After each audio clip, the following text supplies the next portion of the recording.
All right, what's up guys? Nito here, and today I wanted to do a little bit of a different video than what I usually do, and just talk about some of the new interactions that I have noticed from the 3.15 patch. And obviously this is all speculative, nothing's been tested here, but I think everything I'm talking about today should work just fine.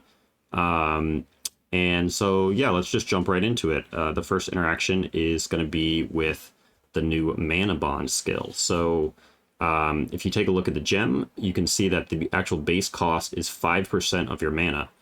And that's going to scale up with any of your sport gem cost multipliers. So in the end, you're going to be probably spending like 20 to 30, maybe even as high as 40% of your mana pool every cast with Manabond. But you can see that it deals base lightning damage equal to 34% of your missing unreserved mana. So the more mana you spend, the more damage it deals, basically. Or actually, I should specify, it's not the more mana you spend, it's just the less mana you have when you cast it, the more damage you deal. So there's actually some interesting ways that you can get around the very high cost of Manabond and also maintain a low empty mana pool, right? So the way that I was thinking about doing that is by using Mjolner to trigger it. So Mjolner is this one-handed mace that triggers socketed lightning spells. And so Manabond is a lightning spell. You can see it as the lightning tag. So you would socket it in Mjolnir. And one of the big changes in the 3.15 patch is that pretty much every source of triggering spells now requires you to pay the mana cost of the spell in order to trigger it, with the notable exception of Mjolnir. Mjolnir does not cost any mana when you trigger. So because of that, you can actually get around paying that 5%, or which is really going to be up to, 10, 20, 30% of your mana pool. You can just basically bypass that by using Mjolnir to trigger it, which is pretty cool. But, you're missing out on a lot of damage because you're not spending mana, right? So how do you get rid of your mana pool? Well, you can use Manastorm, which is the shield that says when you cast a spell, sacrifice all mana to gain added maximum lightning damage equal to 25% of the sacrificed mana. So basically you instantly go to 0 mana as soon as you cast the spell. And note that you have to actually cast the spell manually. You can't trigger it. So you would have to use something like an instant cast spell, like maybe a guard skill or something like Frost Blink alongside Mjolnir. So, I would assume you'd probably want to be like cycloning with Mjolnir in order to trigger your socketed spells. So you can just cyclone and then like Frost Blink, which is instant, and just kind of jump around triggering this, right? So if you've gone from 100% of your mana pool to 0%, you're going to gain 25% of your sacrifice mana. And then if you're on 0%, Manabond is going to be gaining lightning damage equal to 34% of the missing mana, right? So altogether, that's 59% of your mana pool as added lightning damage. And you can continue to cast Manabond in that state of having 0 mana, right? So all you have to do is put Life Tap on whatever skill you're using to trigger Mjolnir. So if it's Cyclone, you just put Life Tap on Cyclone. Cyclone spending your your life. Your mana pool is just empty. And you just gain 59% of your entire mana pool as added lightning damage, which is huge, right? Because, if you think about Archmage builds, they're getting up to, 10k plus mana. So that's like 6,000 added lightning damage, right? That's pretty insane. And then the other thing you can do is you can use the Foreboding Mana Flask, which basically makes all the mana recovery from the flask happen instantly at the end of the flask duration.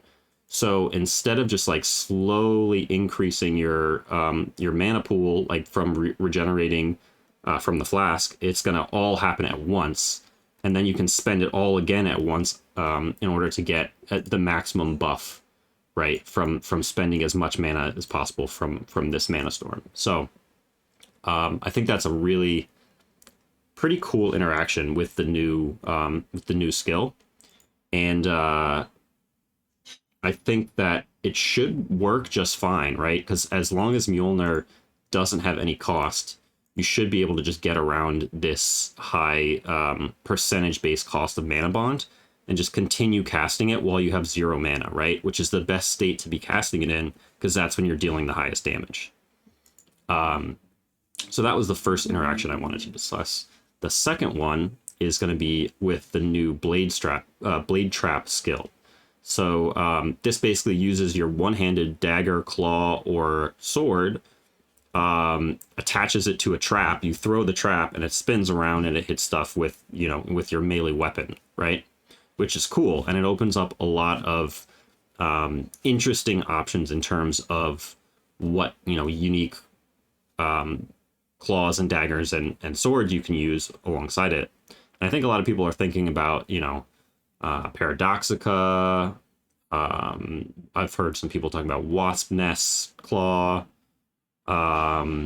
Maybe like a Vulcanus Dagger could be good. But one thing that I think has been overlooked is Replica Tempestuous Steel. So this thing has a huge downside on it, which is 100% reduced global accuracy rating, right? But then it has a huge upside of up to 100% to crit strike multiplier with one-handed melee weapons. It also has 30% penetration baked in and 30% Fizz's extra elemental damage on it, right? And you can dual wield this, and so you would get 200% crit multi, 60% total Fizz's extra elemental, and then this doesn't get doubled with it only applies to the weapon that's hitting, so you're still only getting 30%, but that's still a lot, right? But then you have to deal with having 200% reduced global accuracy, right? So how do you get around that? One thing you can do is use the Effigon, right? Which gives your hits can't be evaded by blinded enemies. And you know, since you're playing a trap skill, you're probably going to be playing a Saboteur. And Saboteur gets a blind aura. So basically everything on the screen is pretty much blinded, which means that, you know, you can completely ignore this downside and get all of the upside for your blade traps. So to me, that seems like a really powerful interaction potentially. The only other thing is that the physical damage on this sword is pretty low, right? You know, 28 to 60, it's almost nothing, right? So because we're playing traps, we can get around that by using Coated Shrapnel, which is going to add up to 3 to 6 physical damage to every single notable in a small radius, wherever you place the jewel. There are several spots on the tree. I can just show you real quick. There's several spots where you can put it, and like, so for example, if you put it right here, you can take like this, you can take this, you can take this, you can take this, and you can just hit, you know, you can get probably 30 to 60 or so flat added fizz just from this one spot. And then another good spot is like right here, because you got some trap nodes there. You can take like charisma, you can take some of the chaos res stuff here. So that's another great spot for it. And then you could even put it over here if you wanted and pick up some of it, like this stuff. And you can stack these jewels, right? There's no limit on them. So you can have several of these on the tree and just stack up a ton of flat added physical damage, and then use this Tempestuous Steel with, you know, all of these extra bonuses on it, and just deal a ton of damage, right? So I think that has a lot of potential with the new Blade Trap skill. So I'm pretty excited to try this at some point. And then the last thing I wanted to talk about today is, I think, the biggest winner of the entire, of anything from the 3.15 patch. You know, like everything got nerfed. You know, mana multipliers got raised across the board, but there's one thing in particular which actually benefits from a lot of that stuff, and that is Relic of the Pact. So if you've seen my last video on this, you'll know that you can get some pretty insane AoE on this thing, but it's pretty hard to scale it up because you actually want to scale your mana cost multiplier, or actually your reservation cost multiplier, as high as possible, right? And it's a wand, so you only have 3 support sockets to do that with.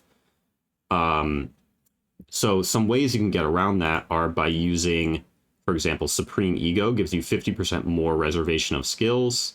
You can use double Essence Worm rings. Each of those gives 40% increased reservation. And then you can also use the the Memory Vault helmet, which gives another 10% increased reservation. And typically, what you want to do for Relic of the Pact is you want to hit a certain breakpoint.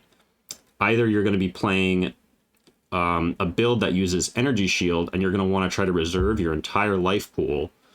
And so you want to hit a breakpoint that's going to allow all your ticks added together, because it's a channeled skill, right? So you channel it for a certain amount of time, and each tick is going to reserve more and more of your life pool. And so like you want to try to go for like 49% of your life per tick, or like 33% per tick, so that after three ticks, you're going to hit 99% of your life reserved, and you're going to get the maximum effect from this Blood Sacrament skill, which basically does more damage and has more AoE for the more life you reserve. So you want to try to reserve as much of your life as possible without going over 100%. The other way to play this skill is by using Petrified Blood and then trying to get the cost of one tick to be over 55%, which is going to never touch the bottom half of your life pool. You're never going to accidentally reserve too much of your life pool. And that way you can just like use the bottom half of your life pool as your main defense, and then go fully life based. You don't have to get Energy Shield or anything. You just do the whole low life Petrified Blood thing. And that actually works pretty well. However, the only way it was possible previously to get over 51% of your life reserved per tick was to use all of these other methods, right? So before you needed to use Arrogance Support, which was a 220% cost multiplier, but had no other benefits for the actual skill. Like it doesn't have any damage multiplier on it. It doesn't have any other utility. It's just for the cost multiplier. You had to use Life Tap, which was a 200% cost multiplier. It's now a 300% cost multiplier. And you also had to use the Memory Vault helmet, which has the 10% increased reservation on it. And then on top of that, you had to do Supreme Ego with 50% more reservation, and then double Essence Worm for 80% increased reservation, right? That was the only way to get the base 3% reservation all the way up to over 50%, so that you would not accidentally spend too much of your life, right? But now you no longer need either of these things, right? So you free up your entire helmet slot, which is huge, because Memory Vault wasn't really a very good helmet for a life-based build to be using. And you also free up an entire support gem because you no longer need Arrogance. So now what you can do is you can use Life Tap with its huge 300% cost multiplier, and then you can use any of these 150 cost multipliers, because these are all... a bunch of these are now were increased in the 315 patch to 150, right? And now there's also a ton more options for the 140% cost multipliers. Like previously, this was just, it was just like Conk Effect, increased AoE, and infused channeling.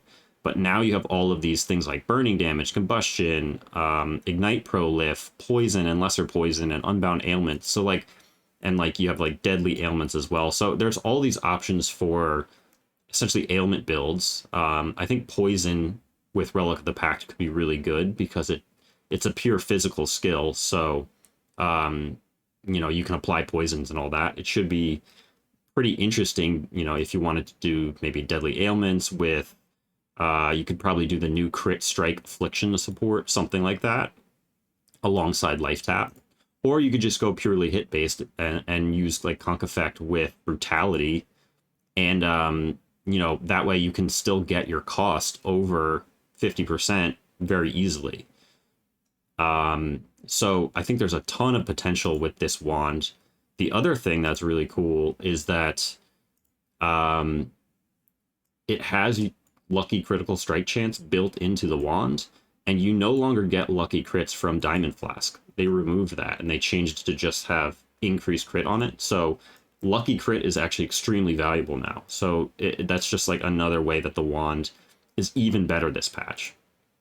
The only thing is that this was a ultimatum drop, right? So this was a league specific unique, and I actually don't know how hard it will be to obtain it. in 3.15 because Ultimatum's no longer in the game.